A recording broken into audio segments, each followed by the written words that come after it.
Hello good evening साथियों, आपके अपने यूट्यूब चैनल नागौर क्लासेस पर हार्दिक स्वागत है। तो साथियों, पिछले 10 दिनों से हमारी सीरीज़ तो कंटिन्यू चल रही है। बीच में सिर्फ 1-2 दिन के लिए किसी कारणवश सीरीज़ कंटिन्यू नहीं हो पाई। तो साथियों, आज मैं फिर से आप लोगों के बीच में हाजिर हूँ एक नए लाइव सेशन के साथ में, नए मोटिवेशन और नई ऊर्जा के साथ में। तो साथियों, जो भी साथी चैनल पर पहली बार आ रहे हैं, प्लीज़ सब्सक्राइब करेंगे और नोटिफिकेशन बेल को ऑन करेंगे। अब मैं आपको गारंटी देता हूं कि आपकी अब आगे से क्लास कभी मिस नहीं होगी। ये मेरी फुल प्रूफ गारंटी है। आज से वापस कंटिन्यू कर रहे हैं, जब तक तोड़ेंगे नहीं। क्या जब तक तोड़ेंगे नहीं तब तक छोड़ेंगे नहीं। अब तो इस सीरीज़ को कंटिन्यू रखना ही है।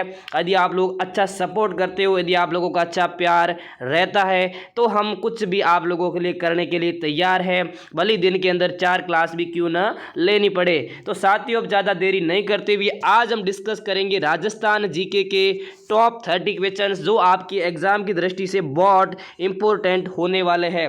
हर बार ये प्रश्न है वो एग्जाम में पूछे जाते हैं। साथियों, सिलेक्टेड क्वेश्चन है, हमारी टीम ने है वो काफ़ी मेहनत करने के बाद में इस प्रश्नों को बाहर निकाला है, ताकि आपके एग्जाम में है वो पेपर की खोपड़ी में क्या हो सके, छेद हो सके। तो अब हम देरी नहीं करते हुए आप लोगों को, सभी लोगों को चैट में कमेंट करते रहना है। और वो साथी जो चैनल को सब्सक्राइब करेंगे, सिर्फ वही साथी मैसेज भेज पाएंगे चैट बॉक्स के अंदर। तो आप जल्दी से चैनल को सब्सक्राइब कीजिए और मैसेज भेजिए। सभी को गुड इवनिंग, राम राम, खम्मा गणी, जय जय राजस्थान। तो जल्दी सभी लोग जुड़ जाएंगे, लाइव सेशन को शेयर करेंगे। पहला प्रश्न आप लोगों की स्क्रीन पर है और 30 प्रश्न को लेने वाले हैं। और आज मैं आप लोगों को बता दूं कि आज जो हमने 30 प्रश्न लिए हैं, पूरे की पूरे राजस्थान की कला संस्कृति से संबंधित है। किससे संबंधित है? राजस्थान की कला संस्कृति से संबंधित है पूरे के पूरे प्रश्न। तो साथियों, बहुत इंपॉर्टेंट क्लास होने वाली, धांसू क्लास होने वाली है। तो थोड़ा सा वेट कर लिया हमने आप लोगों के जुड़ने का। तो अब हम चलते हैं पहले प्रश्न की ओर और आपको वीडियो के अंत में बताना है कि आपने 30 में से कितने प्रश्न सही किए हैं, कितनी भैंस पानी में और कितनी भैंस है वो बाहर है, ये मुझे ज़रूर बता देना। हाँ, तो पहला प्रश्न आप लोगों की स्क्रीन पर बहुत बड़े बड़े अक्षरों में दिख रहा होगा ना साथियों, जल्दी से कमेंट जरूर कर देना।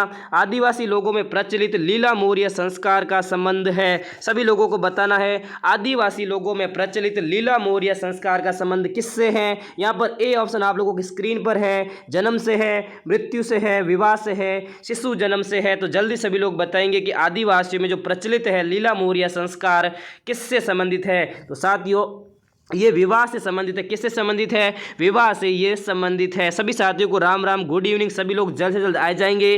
राजस्थान की कला संस्कृति का ये भंडारा होने वाला है। तो इस भंडारे में सभी को क्या है, राजस्थान जीके का प्रसाद लेकर ही जाना है। बिना प्रसाद लिए कोई भी है वो नहीं जाएगा।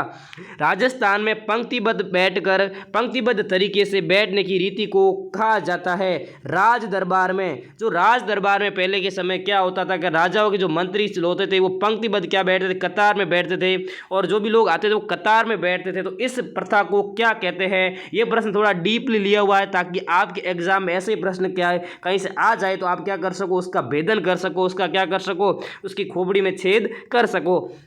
हाँ, तो अब बताना है राजस्थान में पंक्तिबद्ध तरीके से बैठने की रीति को क्या कहते हैं। दोस्तों, इसका सी ऑप्शन राइट हो जाएगा, मिसल कहा जाता है। ये थोड़ा प्रश्न डिफरेंट है, लेकिन साथियों परीक्षा में डिफरेंट ही पूछे जाते हैं। तो यहाँ पर मिसल, सी ऑप्शन राइट हो जाएगा। राजस्थान में सर्वप्रथम वर्ष 1833 में किस राज्य ने कन्या वध को अवैध ठहराया था? हमें बताना है राजस्थान में सर्वप्रथम 1833 में, कब? 1833 में। यहाँ पर कन्या वध है साथियों, कन्या वध लिख नहीं पाए, टेक्निकल टीम क्या है, गलती कर ली। तो यहाँ पर कन्या वध है, यहाँ पर आपको ये बात समझनी है। तो 1833 में राजस्थान के किस राज्य ने सर्वप्रथम कन्या वध को अवैध ठहराया था? तो आपको बताना है, एकदम करेक्ट आंसर हो जाएगा आप लोगों के कौन सा ऑप्शन। क्वेश्चन 3 के अंदर आपसे ए ऑप्शन राइट हो जाएगा। यहाँ पर कोटा राज्य ने सबसे पहले जो कन्या वध था उसको अवैध ठहराया था। अब चलते हैं चौथे प्रश्न की तरफ। आप लोगों की स्क्रीन पर आ रहा है चौथा प्रश्न। हाँ, बहुत इंपॉर्टेंट प्रश्न है। क्या गजब का प्रश्न लिया है हमारी टेक्निकल टीम ने। जब राजस्थान की कला संस्कृति रीति रिवाज पढ़ते हैं, प्रथाएं पढ़ते हैं, तो ये प्रश्न तो आना ही चाहिए। सिरावन किसे कहते हैं? क्या सिरावन किसे कहते हैं? हिरवण नहीं करा सुबह सुबह उठते ही दही मैन राबड़ी मैन, तो वो सिरावन होता है क्या? हमारे किसान लोग जो भी खेत में पहले सुबह जल्दी उठ जाते हैं, खेत में चले जाते हैं, वो क्या खाकर जाते हैं? राब दही खाकर जाते हैं, कैर सांगरी की रोटी खाकर जाते हैं, तो उसे क्या बोलते हैं? सिरावन कहते हैं। कृषकों का सुबह का भोजन क्या होता है? वो कृषकों का सुबह का भोजन सिरावन कहलाता है। गजब का था प्रश्न। तो साथियों, इस प्रश्न के लिए लाइक कर देना, चैनल को सब्सक्राइब कर ही देना। चलते हैं अगले प्रश्न की तरफ। अगला प्रश्न आप लोगों की स्क्रीन पर आता है।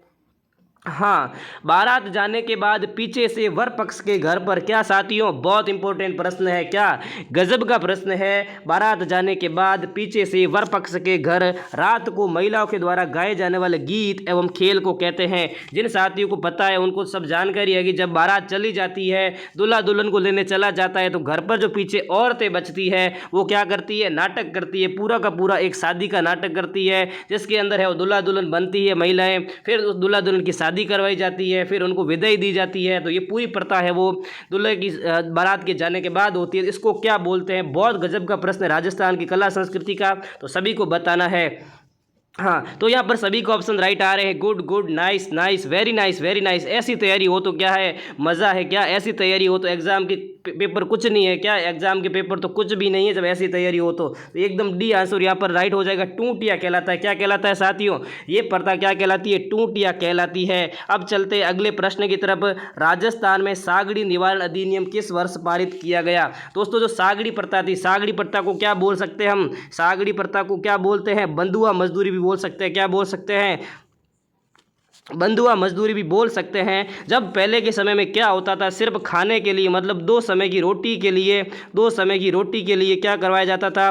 जो लोग थे, दासों को है, खेतों में भी काम करवाया जाता, लोगों के घरों पर भी काम करवाया जाता। तो ये प्रथा थी सागड़ी प्रथा। तो राजस्थान के अंदर सागड़ी प्रथा को खत्म करने के लिए सागड़ी निवारण अधिनियम लाया गया। तो वो कब लाया गया आप सभी को बताना है। क्वेश्चन 6 में सभी के राइट ऑप्शन आ रहे हैं। बिल्कुल बिल्कुल correct correct, nice, very nice very nice very nice. क्या बात है। इसके आप लोगों के लिए क्या बजाई जाए? टेक्निकल टीम तालियां बजाओ जल्दी जल्दी। तो आप लोगों के लिए क्या बजाई जाए? तालियां बजाई जाए। बहुत अच्छे बहुत अच्छे। तो छठे प्रश्न के अंदर आप सभी के कमेंट आ रहे हैं 1961 के अंदर। कब साथियों? 1961 के अंदर सागड़ी निवारण अधिनियम लाया गया। कब लाया गया? 1961 के अंदर सागड़ी निवारण अधिनियम लाया गया था। अब चलते हैं 7वें प्रश्न की तरफ। हाँ, गजब का प्रश्न लिया है टेक्निकल टीम ने। वाह भाई वाह, निहाल कर दिया है नहीं। तो मृत्यु उत्सव के लिए राजस्थान में निम्न में से कौन सा एक नाम है? बहुत इंपॉर्टेंट प्रश्न, बहुत इंपॉर्टेंट। जब भी राजस्थान की कला संस्कृति से कोई सवाल उठाने का मतलब मन करेगा तो ये प्रश्न जरूर उठाएगा। तो मृत्यु उत्सव के लिए राजस्थान में निम्न में से कौन सा एक अन्य नाम है? तो यहाँ पर बता दूं मैं, दापा, मोसर, हेलमो, बढार। तो साथियों, यहाँ पर जो मोसर होता है क्या होता है दोस्तों? मृत्यु उत्सव के लिए क्या होता है? मृत्यु उत्सव के लिए क्या कहलाता है दोस्तों? जो पीछे किया जाता है वो क्या कहलाता है? मोसर कहलाता है साथियों। क्या कहलाता है? मोसर कहलाता है। और बढार क्या होती है दोस्तों? जो विवाह का भोजन होता है दोस्तों, विवाह का भोजन क्या कहलाता है? बढार कहलाता है। विवाह का भोजन क्या कहलाता है? बढार कहलाता है। तो ये बहुत इंपॉर्टेंट प्रश्न था साथियों। जो भी आए हैं, नए आए हैं, चैनल को सब्सक्राइब कर दे। यदि आप मैसेज नहीं कर पा रहे चैट बॉक्स के अंदर, हाँ बिल्कुल बिल्कुल, सभी का एकदम करेक्ट आंसर, बिल्कुल राइट राइट राइट राइट, सभी के राइट आंसर आ रहे हैं। तो जो भी साथी नए आए हैं वो क्या कर सकते हैं? चैनल को सब्सक्राइब करेंगे तभी वो क्या कर पाएंगे? मैसेज कर पाएंगे, नहीं तो मैसेज नहीं कर पाएंगे साथियों। चैनल सब्सक्राइब कर दो जल्दी से जल्दी, फिर मैसेज करो। देखो, ये क्लास है वो सभी एग्जाम के लिए महत्वपूर्ण होने वाली। आप सोच रहे हो किसी भी एग्जाम का सर ने बताया नहीं कि किस एग्जाम के लिए महत्वपूर्ण है। मैं तो बताता हूँ, जहाँ जहाँ जीके आएगा, जहाँ जहाँ राजस्थान की कला संस्कृति आएगी, वहाँ वहाँ ये क्लास क्या होगी? महत्वपूर्ण होगी। तो भले ही राजस्थान की पुलिस परीक्षा हो, क्या हो, राजस्थान पुलिस हो, भले ही क्या हो, वनपाल वन रक्षक हो, भले ही हाईकोर्ट ग्रुप डी हो, भले एलडीसी हो, भले कोई भी एग्जाम हो जो आगे आने वाला है, सभी एग्जाम के लिए बीएसटीसी पीटीईटी जो अब शुरू हो रही है जल्दी तैयारियां, तो उन सभी एग्जाम्स के लिए ये क्लास बहुत महत्वपूर्ण होने वाली। तो आपको डरना नहीं है। क्या है? डरना नहीं है। डराना है किसको? पेपर को डराना है, एग्जाम को डराना है। तो अब चलते हैं अगले प्रश्न की तरफ, ज़्यादा बातें भी नहीं करेंगे। हाँ, तो साथियों 8वां प्रश्न है, शिशु के पहले या तीसरे वर्ष में सिर के बाल पहली बार कटवाए जाते, यह प्रथा क्या कहलाती। वाह भाई, गजब का प्रश्न लिया ना टेक्निकल टीम ने, गजब का प्रश्न। मैं कहता हूँ इन प्रश्न को सेलेक्ट करते समय 2 बार सोचा जाता है कि प्रश्न को ले या नहीं ले, ये प्रश्न एग्जाम में आएगा या नहीं आएगा, सब चीज़ें देखनी पड़ती है, उसके बाद में प्रश्न को लिया जाता है। तो शिशु के पहले या तीसरे वर्ष में सिर के बाल पहली बार कटवाए जाते, यह प्रथा क्या कहलाती है। यहाँ पर ए झड़ू, फिर है मुंडन, फिर है चूड़ाक्रम, फिर एक तो उक्त सभी। तो यहाँ पर एकदम correct answer D option right हो जाएगा। सभी साथियों के राइट आ रहे हैं, सभी साथियों के राइट आ रहे हैं। कोई भी लाइव सेशन को 20 में छोड़कर नहीं जाएगा। 30 प्रश्न को करने में 30 मिनट से ज़्यादा समय नहीं लगेगा। तो अंत में बताओगे कि आपकी क्या है, गाड़ी कितनी है वो अंदर है और कितनी है वो बाहर है। यानी जब गाड़ी क्या होता है, रेत में जाती है ना, फंस जाती है, तो हमें पता करना है कि हमारी गाड़ी रेत में फंस रही है या नहीं फंस रही है। तो अब देखते हैं, चलते हैं अगले प्रश्न की तरफ। अगला प्रश्न आप लोगों की स्क्रीन पर आता है। 9वां प्रश्न, किस प्रथा के अनुसार पत्नी अपने पति को छोड़कर किसी अन्य पुरुष के साथ रह सकती है। गजब का प्रश्न लिया क्या टेक्निकल टीम ने, गजब का प्रश्न लिया। कट तो नहीं रहा है, स्क्रीन पर पूरा दिख रहा है, ठीक है। हाँ, किस प्रथा के अनुसार पत्नी अपने पति को छोड़कर किसी अन्य पुरुष के साथ रह सकती है। यहाँ पर ए ऑप्शन में नाता है, फिर बी में जोसर है, फिर सुमेला, फिर डावैया। सभी लोगों का correct answer good good good, nice nice nice nice, right, सभी के राइट राइट, सभी के राइट। क्या बात है ना, क्या बात है, मौज कर दी आज तो आप लोगों ने। क्या है, ऐसा ही हमेशा माहौल होना तो पढ़ाने का मज़ा ही क्या होता है ना। ऐसे ही आप लोग हमेशा आओ ना लाइव, 8:30 बजे वेट करो सर का कि सर कब आ रहे हैं, तो क्या है मौज कर दे, निहाल हो जाते हैं हम तो। क्या इतना आनंद आता पढ़ने में, आपको पढ़ाने में भी, क्या तो वो क्या हम कह नहीं सकते हैं ना। ज़्यादा बच्चे लोग जुड़ते हैं तो हमें भी बहुत अच्छा लगता है। किस प्रथा के अनुसार पत्नी अपने पति को छोड़कर किसी अन्य पुरुष के साथ रह सकती है, तो यहाँ पर ए ऑप्शन राइट हो जाएगा। जो नाता पड़ता है उसके अनुसार, बिल्कुल करेक्ट आंसर। फिर चलते हैं अगले प्रश्न की तरफ। 10वां प्रश्न है, डाकन प्रथा मुख्य रूप से किस जाति में पाई जाती थी। जो डाकन प्रथा, स्त्रियों को कुरूप मानते थे, स्त्रियों में क्या इनके भूत है, इनके अंदर पिचास है, तो ये प्रथा डाकन प्रथा जो तो एक कुप्रथा थी जिसका निवारण जरूरी था। तो डाकन प्रथा मुख्य रूप से किस जाति में पाई जाती थी, तो ए ऑप्शन है कालबेलिया, बी है भील व मीणा, सी है सांची और डी है गरासिया। तो सभी लोग बताएंगे कि डाकन प्रथा मुख्य रूप से किस जाति में पाई जाती थी। तो 10वें प्रश्न के अंदर सभी के ऑप्शन राइट आ रहे हैं, बिल्कुल सभी के राइट, करेक्ट करेक्ट, सभी के करेक्ट आंसर आ रहे हैं। तो 10वें प्रश्न के अंदर क्या राइट हो जाएगा साथियों, बी ऑप्शन राइट हो जाएगा। भील व मीणा जाति के अंदर डाकन प्रथा पाई जाती थी। चलते हैं अगले प्रश्न की तरफ। अगला प्रश्न आप लोगों की स्क्रीन पर आता है, सती प्रथा का अन्य नाम क्या है। गजब का प्रश्न है ना। हाँ, तो सती प्रथा थी राजस्थान के अंदर क्या थी कि जब कोई राजा महाराजा या कोई भी साधारण व्यक्ति मर जाता था तो उसके पीछे उसकी पत्नी क्या हो जाती थी, सती हो जाती थी। तो सती प्रथा का अन्य नाम क्या है, समरण है, सगमन है, अन्वारोहण है, या ये सभी है। तो बिल्कुल करेक्ट आप सभी, ये तीनों ही नाम किसके नाम है, सती प्रथा के ही नाम है। ये तीनों नाम किसी के हैं, तीनों ही नाम सती प्रथा के ही है। तो आपको क्या करना है, इन तीनों ही नामों को याद रखना है। तो अब साथियों आपको बताना है कि सती प्रथा जो है वो उस पर रोक किसने लगाई थी। सभी लोग कमेंट करके बताएंगे सती प्रथा पर रोक लगाने के लिए किसने प्रयास किए थे। आपको बताना है सती प्रथा पर रोक कब लगाई गई थी, ये चीज़ आप लोग कमेंट करोगे। वीडियो लास्ट में आप लोगों को ज़रूर बताऊँगा। अब चलते अगले प्रश्न की तरफ। भीलों में छेड़ा फाड़ना क्या है। वाह भाई वाह, गजब का प्रश्न। जब राजस्थान की कला संस्कृति, अब जब हम राजस्थान की जनजातियाँ पढ़ते हैं तो ये प्रश्न तो क्या है, जब इतना इंपॉर्टेंट बनता है कि कहो मत। तो भीलों में छेड़ा फाड़ना क्या है, यहाँ पर त्योहार है, तलाक है, पुत्र जन्म है या विवाह है। तो साथियों भीलों के अंदर छेड़ा फाड़ना क्या कहलाता है, यहाँ पर तलाक कहलाता है। गजब का प्रश्न। चलते अगले प्रश्न की तरफ। सभी के एकदम करेक्ट आंसर आ रहे हैं। ऐसे ही आप लोग क्या करते रहो, तैयारी करते रहो। तो एग्जाम क्या है, एग्जाम का कुछ भी हम लोग बिगाड़ सकते हैं, मतलब ऐसी की तैसी कर सकते हैं एग्जाम की। तो क्या है, अब चलते हैं 13वें प्रश्न की तरफ। हाँ बिल्कुल साथियों, पूरे लाइव सेशन के अंदर आप ज्वाइन रहेंगे, है ना, पूरा लाइव सेशन अटेंड करेंगे और अंत में मुझे बताएंगे कि आपने 30 में से कितने प्रश्न है वो सही किए हैं। और इसकी पीडीएफ आपको हमारे टेलीग्राम चैनल राजपूताना नोट्स और जो भी हमारा और टेलीग्राम चैनल है हमारा जो नागौर क्लासेज, उसमें आपको प्रोवाइड करवा दी जाएगी टेलीग्राम पर। तो लॉर्ड डलहौजी ने स्त्रियों को विधवा विवाह से मुक्ति प्रदान करने के लिए विधवा पुनर्विवाह अधिनियम किस वर्ष बनाया था। तो अब आप लोगों को बताना है कि लॉर्ड डलहौजी ने स्त्रियों को विधवा विवाह से मुक्ति प्रदान करने हेतु विधवा पुनर्विवाह अधिनियम किस वर्ष बनाया था। तो एकदम इंपॉर्टेंट प्रश्न बनता है, तो सभी लोगों को बताना है कब बनाया गया था विधवा पुनर्विवाह अधिनियम। 13वां प्रश्न आप लोगों के सामने है। तो 13वें प्रश्न के अंदर सी ऑप्शन राइट हो जाएगा। 1856 में बनाया गया था, बिल्कुल 1856 एकदम करेक्ट आंसर, सभी के करेक्ट आंसर। 14वां प्रश्न आप लोगों के सामने है। आका से क्या आशय है।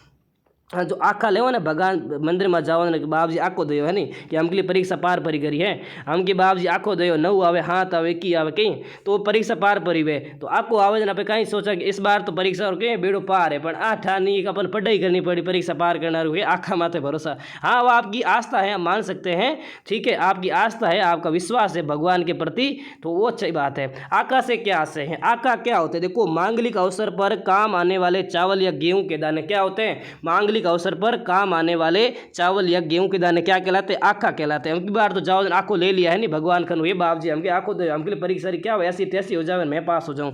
अब चलते अगले प्रश्न की तरफ। अगला प्रश्न है भेंट स्वरूप दिया जाने वाला वस्त्र विशेष क्या कहलाता है? क्या भेंट स्वरूप दिया जाने वाला वस्त्र विशेष क्या कहलाता है? सभी लोगों को कमेंट करने हैं। हाँ, थोड़ा सा गड़बड़ हो गई, ठीक है। अब भेंट स्वरूप दिया जाने वाला वस्त्र विशेष क्या कहलाता है? तिमणियों कहलाता है, तिलक पछेवड़ो कहलाता है, तारो राणो कहलाता है, तुईजनी कहलावे। तो अब जल्दी से जल्दी कमेंट करो, जल्द से जल्द कमेंट करो। वाह, कमेंट सेक्शन आज क्या चल रहा है? आज तो माहौल ही माहौल है, आज तो रौनक है, क्या है, खुशियाँ ही खुशियाँ है। तो भेंट स्वरूप दिया जाने वाला वस्त्र विशेष क्या कहलाता है साथियों? तिलक पछेवड़ो कहलाता है। क्या? तिलक पछेवड़ो कहलाता है। सभी के करेक्ट आंसर। चलते हैं अगले प्रश्न की तरफ। अगला प्रश्न आप लोगों की स्क्रीन पर आता है।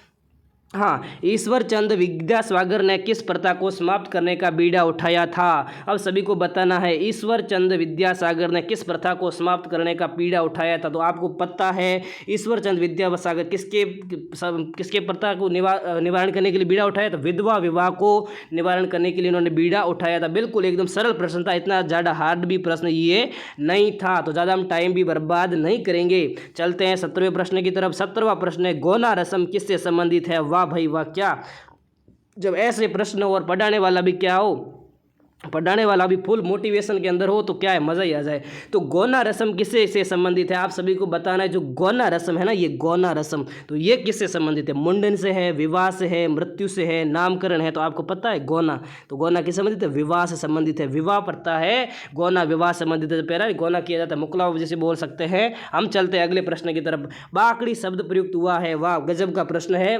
बाकड़ी शब्द प्रयुक्त हुआ है, किसके लिए बाकड़ी शब्द का प्रयोग किया गया? गुड गुड गुड, सभी को राम राम खम्मा गणी। काफ़ी लोग जुड़ चुके हैं ना, कम से कम 20 प्लस तो रहने ही चाहिए।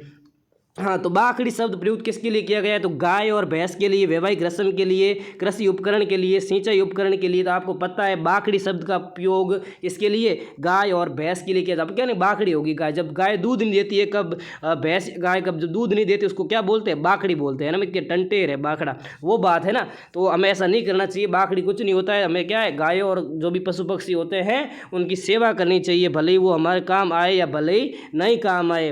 बिंदोली, सामेला और पडला किस समारोह से संबंधित है? वाह, गजब का प्रश्न लिया टेक्निकल टीम ने। क्या मैं तो टेक्निकल टीम का धन्यवाद देना चाहूँगा, इतने अच्छे से प्रश्न बनाकर भेजे आज। तो बिंदोली, सामेला और पडला किस समारोह से संबंधित है? तो आपको बताना है, जन्म, गृह प्रवेश, विवाह, उपनयन।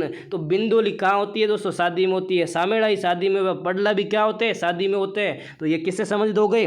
विवाह से संबंधित हो गए। एक बहुत शादी थी कल और आज, तो है ना, शादियों की धूम ही चल रही है, तो आपको सबको पता ही होगा ये तो। अब इस प्रश्न का तो क्या ज़्यादा टाइम नहीं लेवे, तो अभी हम चलेंगे आगे। चलते हैं 20वें प्रश्न की तरफ।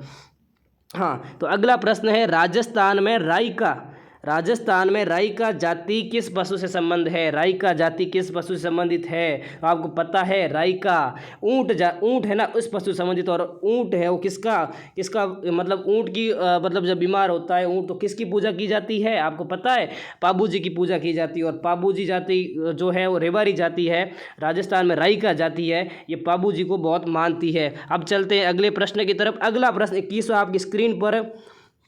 हाँ, निम्न में से कौन सा मीराबाई का जन्म स्थान है? गजब का प्रश्न। वाह भाई, ये आपको आना ही चाहिए, ये प्रश्न तो आने ही चाहिए। जब ये प्रश्न नहीं कर पा रहे हो तो क्या है, भैंस तो पूरी पानी में ही है ना, बाहर कहाँ है बताओ मुझे। तो निम्न में से कौन सा मीराबाई का जन्म स्थान है? तो कुड़की यहाँ पर एकदम राइट हो जाएगा। क्या हो जाएगा दोस्तों? कुड़की एकदम राइट हो जाएगा। अब चलते हैं 22वें प्रश्न की तरफ। निम्नलिखित में से कौन सा नृत्य जसनाती संप्रदाय के अनुयायियों द्वारा किया जाता है? वाह टेक्निकल टीम, क्या ऐसे प्रश्न ले तो मन खुश हो जाता है। क्या जब ऐसे प्रश्न आते हैं तो मन बहुत खुश हो जाता है। बहुत इंपॉर्टेंट प्रश्न है। सभी साथियों को क्या है, थकना नहीं है, रुकना नहीं है, जब तक क्या है तोड़ेंगे नहीं, जब तक छोड़ेंगे नहीं। अब तो ठान लिया तो ठान लिया, फिर डरना क्या।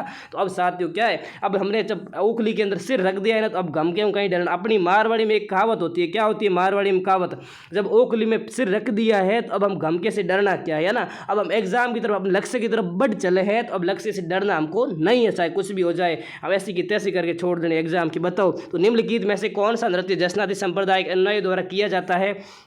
हाँ, तो अग्नि नृत्य है, घूमर नृत्य है, बम नृत्य है, ढोल नृत्य। तो एकदम करेक्ट आंसर अग्नि नृत्य किया जाता है जसनाती संप्रदाय के अनुयायियों द्वारा। जसनाती संप्रदाय की स्थापना किसने की थी, जसनाथ जी ने की थी, जसनाथ जी ने की थी। और इसकी जो प्रमुख पीठ है कहाँ पर है, कतरियासर में, कतरियासर बीकानेर में है। कहाँ पर है, कतरियासर बीकानेर में इसकी प्रमुख पीठ स्थित है। कहाँ पर है, कतरियासर बीकानेर में है। इसके नियम कितने हैं, 36 नियम है। 36 नियम कितने हैं इसके नियम, 36 नियम है। चलते हैं अगले प्रश्न की तरफ, 23वें प्रश्न की तरफ। निम्बार्क संप्रदाय की प्रमुख पीठ राजस्थान में कहां पर स्थित है।